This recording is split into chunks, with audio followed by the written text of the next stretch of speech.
Boeing says it can deliver the U.S. Air Force, USAF, at least 2 engineering versions manufacturing and development, EMD, F-15EX fighters as early as 2020. This is possible due to the fact the F-15EX has a lot of similarities with the F-15QA Advanced Eagle that is in production for Qatar. So there is a possibility that some aircraft destined for Qatar could be rerouted to the USAF.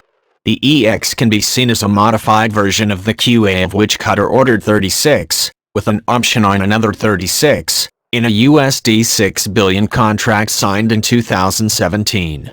According to Scramble Facebook News magazine, Qatar expects 6 F-15 QAs will be delivered to its Air Force by March 2021.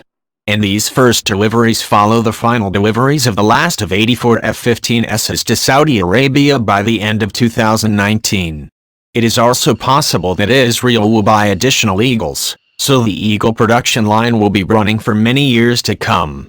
The USAF included USD $986 million in a draft 2020 budget for 8 F-15EX aircraft. That procurement possibly makes a start for the replacement for aging F-15CD Eagles. Current F-15CDs are beyond their service life and have serious structures risks, wire chafing issues, and obsolete parts, the USAF said in March. The service added that readiness goals cannot be achieved because of the aging aircraft's repairs, modernization efforts, and structural inspections.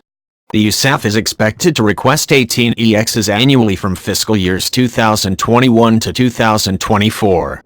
The Air Force eventually could buy up to 144 of the aircraft, with the buy continuing beyond the end of the FYDP.